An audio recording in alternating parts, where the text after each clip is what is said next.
block. Likod na naman. Ang ganda na naman. Lisa de Ramos. Di makulangan. And passes. Soriano free ball. Soraya something alive. Going into the lock. Soraya galing sa block. And that's still it.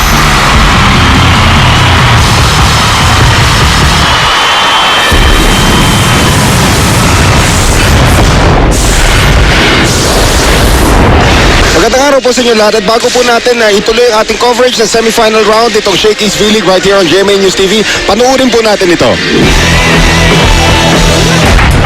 Volleyball, part na rin siya ng life coach.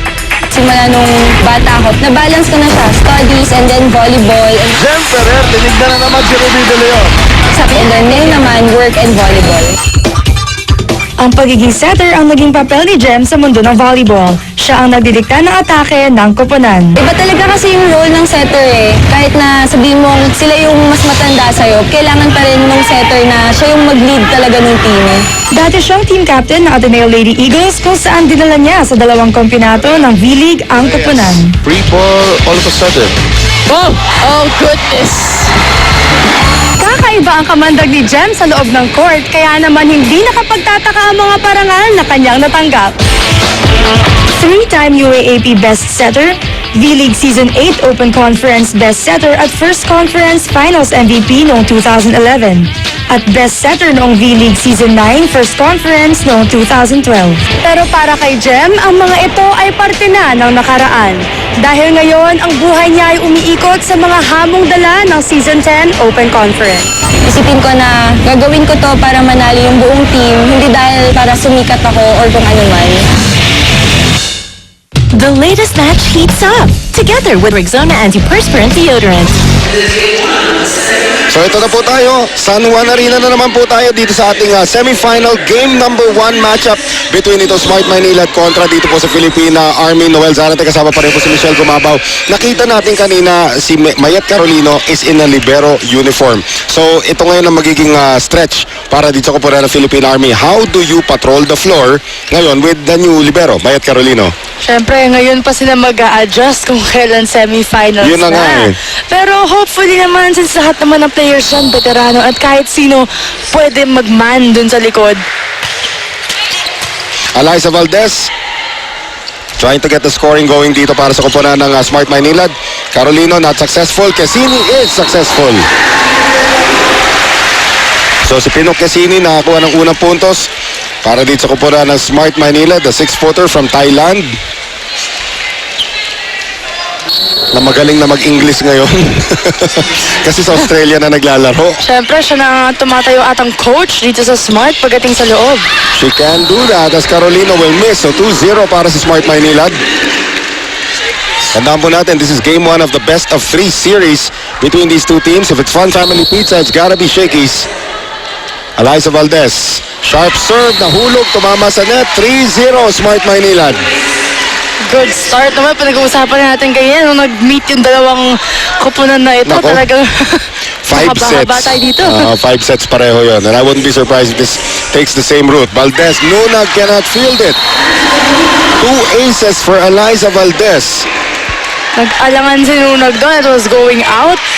But sinubukan pa rin niyang kunin. Right. 4-0 Smart Maynila. 4-1 Smart Maynila. Service error against Eliza Valdez. Andiyan pa rin naman yung ngiti niya eh. Kahit na service error pa rin siya. Siyempre, ang aga-aga pa para sumimangot. Oh, ito yung arch nemesis ni Michelle Gumabaw nung college eh, no?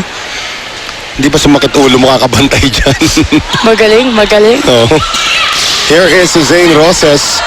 Gonzaga ngayon across, papunta rito kay Michelle Carolino. Ginamitan ng utak ang depensa na Smart. Nabasa na yun, pero too late na. Jack Alarca had 6 aces in their last match, but that time it's a service error. So Jack Alarca gets the start today para kay Joanne Bunag na mukhang may karamdaman. Si Bunag only played 1 set in their last match against Cagayan Valley. Rexona Antiperspirant Deodorant, it won't let you down. Michelle Carolino, turned back there by Cotruang. Gonzaga, uhulog, Suroses, De Leon, running attack, Cassini, and the block of Carolino will go out.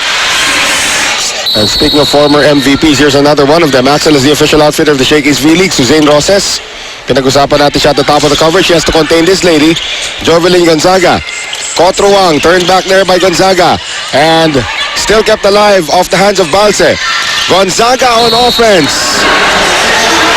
Si Gonzaga everywhere, ano? Kanina nasa kaliwa, lumipat sa kanan, biglang umatake. Sige, sumasakit ng ulo. Hindi niya alam kung saan siya pupunta eh.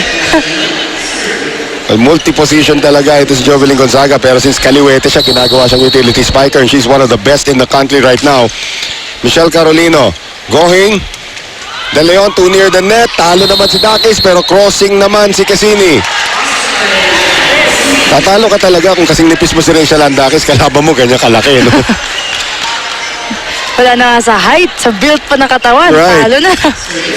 But yun na nga, crossing violation tinawag. So 6-4, Smart Maynila lead is down to 2. Carolino, going. And going cannot contain the serve. Minsan lang mangyari yan kay Going, ha? Yes, that is her specialty, her reception. And digging, of course. Last game nga nila, she had like, 21 excellence. Ibig sabihin, excellent digs and excellent receptions pinaghalo. Cotruang. Cotruang again. This time turned back by Gonzaga. Gonzaga binuhay. Tina Salak now gives it down the middle. Ging bounce, dug up there by her former teammate, Sue Roses at Eliza Valdez. Ito naging problema ni Eliza nung kanilang huling laban. Yung mga back row attack niya, walang pinuntahan. Talagang, may pinuntahan. Pero nasa kabilang dulo siya na. As in, she's probably scored about 4 of her 17 points on the back row attack, but she must have attempted 40 of them. Ganong karami. Yung mga halos lahat lumabas ba? O? Hindi, talagang either lumabas or natatapik. It was not effective. Let's see if it changes now. Dakis, lusot kay Pinok Esinit. Lamang ng Philippine Army. Unang kalamangan niya ng Philippine Army. Of course, you have to remember that this team with Dakis won the initial Open Conference in 2011. Carolino. Going. De Leon. Going over to Cotruang. Nice block again by Gonzaga. Ruby. And this is a gift, not converted, and Dakis gives it up. Running attack, Cassini. Ando na naman si Dakis. Cassini ngayon for Cotruang. Salak, combination for Dakis, blocked by De Leon. Salak, Balse, dug up there by Cotruang. Cotruang blocked by Gonzaga. Kept alive, Roses gets it across. Salak now, going to Dakis. And again blocked by Cassini. Long rally. Salak, Gonzaga. All of a sudden, 6 straight points for the Philippine Army. They're up by 2.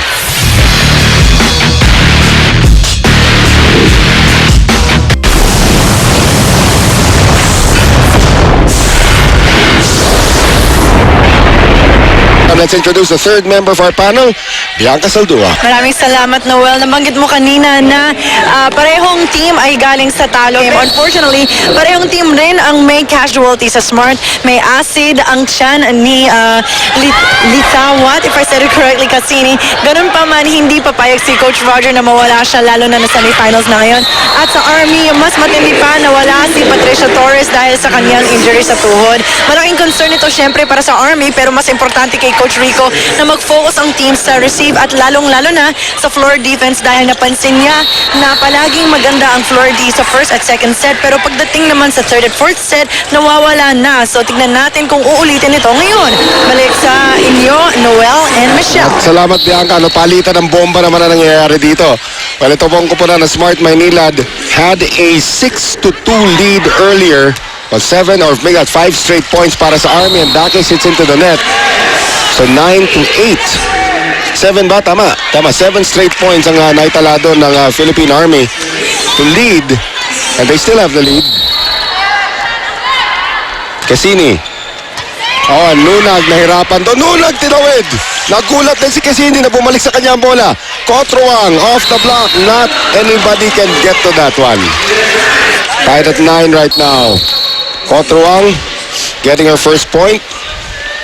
So acidic pala itong si Pinok Cassini. Oh wow, good serve there coming from Cassini. Balik ang kalamangan sa Smart Maynilad. Yan another former league MVP. Dalawa yan. Ito si Cassini at si Roses playing for Smart Maynilad. Sa kabila naman, well, marami-rami nandyan. Carolina's one of them. Carolina getting it across. Cassini. De Leon, galing sa likod. Eliza Valdez. Yun ang maganda ron. Kung hindi mo inaasahan, bigla magba-back row attack. And what an option. Let's take a look at the slow motion replay brought to us by Rexona Anti-Perspirant Deodorant. It won't let you down. Walang katao-tao doon sa zone 1. Good target by Eliza Valdez. So 11-9. At nabalita ako kamakailan lang nung nagka-question and answer portion sa Twitter. Favorite player mo pala si Eliza Valdez. Oo naman. That's a revelation. Kasi syempre, pag college kayo, you're trained to hate her. Kasi kalaban mo yan eh. Pero favorite mo pala. That's a good revelation, ha? You cannot hate on talent. Yes, I agree 100%. No check ball there on that back row attack from Eliza. At napakita, pinapaamin ni Roger Gorayev yung si Tina Salak.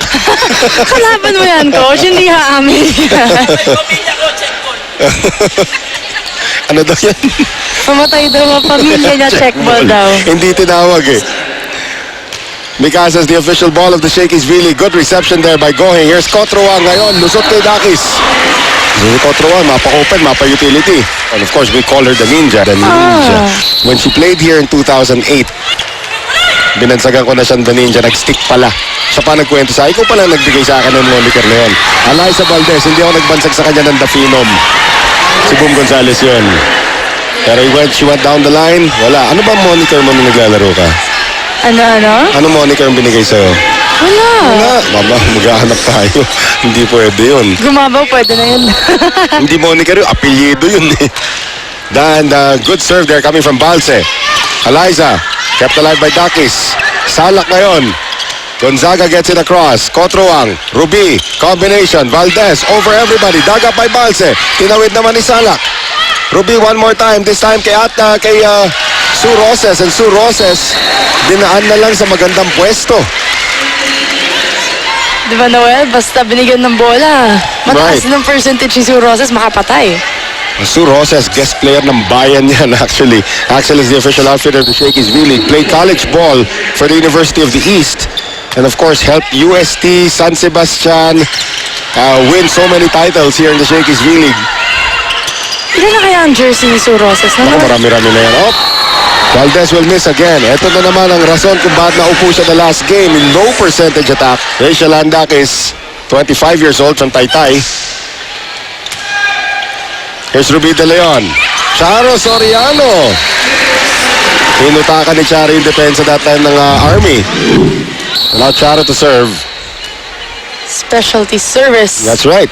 Holds the record for most aces in one match dito sa Shakey's V-League with 8. Here's Ruby. Quick set to Cassini. Setting is Alarca for Michelle Carolino. Kotroang. Here's the back set now for Sue Roses.